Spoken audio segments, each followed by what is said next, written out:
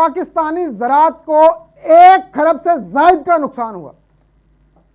پاکستان دریائے چناب سے 92 لاکھ ایکڑ اراضی کو سیراب کرتا ہے، جبکہ ڈیم کی تعمیر کے پہلے ہی برس پاکستان دریائے چناب سے محض 25 لاکھ ایکڑ اراضی کو سیراب کر سکا، کیونکہ 35,000 کیوسک کی جگہ ان دنوں 13,000 کیوسک پانی آنے لگا۔ جھوٹے سرجیکل سٹرائک کے دعوے کے ساتھ ساتھ ستمبر 2016 میں بھارت نے بگلیار ڈیم پر دوسری مرتبہ چناب کا پانی روک دیا اور ہیڈ مرالہ پر پانی کی آمد 29,382 کیوسک رہ گئی۔ صرف دریائے چناب کا پانی 21,829 کیوسک ہے، لیکن اس وقت آنے والے 29,000 میں دریائے مناور توی کا 2,970 کیوسک اور دریائے جموں توی کا 4,804 کیوسک بھی شامل ہے۔ بگلیار ڈیم کی تاریخ کا مطالعہ کیا جائے تو اس کی تعمیر کا آغاز انڈیا نے 1999 میں کیا۔ پاکستان کا موقف تھا یہ سندھ طاس کی خلاف ورزی ہے اور انڈیا اس کے ذریعے جنگ یا تناؤ کی کیفیت میں پاکستان کا پانی روک سکتا ہے، جو کہ آج بالکل سچ ثابت ہوا ہے۔ اس تنازع پر 1999 سے 2004 تک پاک بھارت مذاکرات کے کئی دور ہوئے، جو بھارت کی روایتی ہٹ دھرمی کی وجہ سے بغیر کسی نتیجے کے ختم ہو گیا۔ 18 اپریل 2005 کو مذاکرات کے نتیجے میں پاکستان نے ورلڈ بینک کے سامنے 6 نکات اٹھائے۔ پھر اپریل 2005 میں پاکستان نے اس معاملے کے حل کے لیے سندھ طاس معاہدے کے تحت نیوٹرل ایکسپرٹ کی رہنمائی میں معاملہ سلجھانے کی گزارش کی۔ پاکستان کی درخواست پر ورلڈ بینک نے ماہرین کی نگرانی میں ٹیم تشکیل دے دی۔ 2007 میں ماہرین نے معمولی اعتراضات کے ساتھ بھارتی موقف تسلیم کر لیا اور بھارت کو بگلیار ڈیم بنانے کی اجازت دے دی۔ اگر سندھ طاس معاہدے سے لے کر بگلیار ڈیم تک دیکھا جائے تو جہاں پاکستان کو ناانصافیوں کا سامنا کرنا پڑا، وہیں اس کی متعلقہ ٹیم کی کمزوریاں بھی ابھر کر سامنے آتی ہیں۔ پاکستان میں پانی کو سٹور کرنے کی قوت 30 دن ہے، جبکہ اس وقت انڈیا کے پاس پانی کو محفوظ کرنے کی قوت 120 دن سے لے کر 200 دنوں تک ہے۔ بھارت دریائے جہلم پر مقبوضہ کشمیر میں بارہ مولا کے مقام پر سری نگر سے 7 کلومیٹر دور شمال میں وولر بیراج بنا رہا ہے۔ اس پر بھی بھارت نے پہلے بار بار مذاکرات بے نتیجہ ختم کیے اور اب وولر بیراج پر بات کرنے کے لیے تیار ہی نہیں۔ بھارت یہ ڈیم وولر جھیل کے دہانے پر بنا رہا ہے، جہاں وہ مقبوضہ وادی میں نیلم جہلم دریا میں گرتا ہے۔ اس کی سٹوریج قوت 3 لاکھ ایکڑ فٹ ہے، جو کہ سندھ طاس کے زمیمہ ڈی کی کھلم کھلا خلاف ورزی ہے۔ شنید ہے کہ دریائے جہلم پر مزید 54 ڈیم زیر تعمیر ہیں۔ بھارت دریائے سندھ کا پانی کارگل کے مقام پر دریائے برہم پتر میں ڈال رہا ہے، لیکن جب خطے کے اس بے مروت ملک کا پانی چین نے روکا تو اسے دن میں تارے نظر آ گئے۔ پاک بھارت کشیدگی کے دوران جب چین نے تبت میں ایک ڈیم کے لیے برہم پتر سے نکلنے والے ایک معاون دریا کا پانی بند کر دیا، چین سے نکل کر یہ دریا بھارت کی شمال مشرقی ریاستوں اروناچل پردیش اور آسام سے ہوتا ہوا بنگلہ دیش تک جاتا ہے۔ یہ ڈیم 295 ملین کیوبک پانی ذخیرہ کرنے کی صلاحیت رکھتا ہے۔ پانی کی حالیہ بندش سے برہم پتر میں پانی کی کمی کا سامنا دیکھنے میں آیا ہے، جس سے بھارت کی 5 ریاستیں متاثر ہوئی ہیں۔ چین کا کہنا ہے کہ اس کے بھارت سے پانی پر کوئی کسی قسم کے معاہدے نہیں، اس لیے وہ اپنے فیصلے کرنے میں مکمل آزاد ہے۔ جبکہ اس سے قبل 2015 میں جب چین نے ایک پرانے ڈیم کو بحال کیا تو دوسروں کا پانی ہڑپ کرنے والا بھارت بلبلا اٹھا۔ اس کے ساتھ ساتھ چینی حکومت دریائے برہم پتر پر مزید 3 ڈیم کی تعمیر کا ارادہ بھی رکھتی ہے۔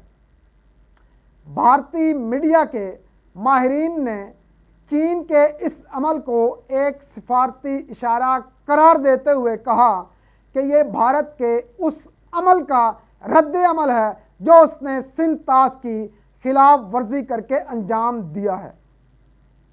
چین کو پانی کے حقوق سمجھانے والے بھارت پر وہی مثال صادق آتی ہے کہ اوروں کو نصیحت خود میاں فصیحت۔ پاکستان کو بھارت کی چالوں کو سمجھتے ہوئے اپنے حصے کے پانیوں پر ڈیم بنانے چاہیے۔ اگر اب بھی پاکستان نے اپنے دریاؤں پر چھوٹے بڑے ڈیم نہ بنائے تو پاکستان خشک سالی کا مسلسل شکار ہو جائے گا اور پاکستان کی زمینیں بنجر ہو جائیں گی۔ عالمی موسمیاتی تبدیلیوں کی وجہ سے پاکستان میں بارشیں معمول سے زیادہ ہو رہی ہیں۔ ان بارشوں کی وجہ سے ہر سال پاکستان میں سیلاب کی صورتحال پیدا ہو جاتی ہے۔ گزشتہ سال کا سیلاب بھی ہمارے سامنے ہے، جس سے 3.5 کروڑ سے زائد لوگ متاثر ہوئے، لاکھوں ایکڑ پر کھڑی فصلیں تباہ ہو گئیں، 15 لاکھ سے زائد جانور ہلاک ہوئے اور ہزاروں زندگیوں کے چراغ گل ہو گئے۔ اسی سیلاب کی وجہ سے پاکستان کو دوسرے ممالک کے سامنے ہاتھ پھیلانے پڑے، لیکن یہ سب کچھ کب تک چلے گا؟ ایک نہ ایک دن ہمیں اپنے پیروں پر کھڑا ہونا ہی پڑے گا۔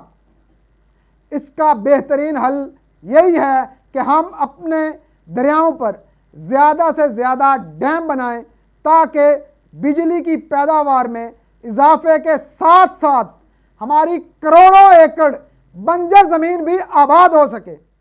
ہمیشہ کی طرح اس سال بھی بھارت نے راوی، ستلج اور جہلم میں بے حسی کا مظاہرہ کرتے ہوئے پانی چھوڑ دیا ہے،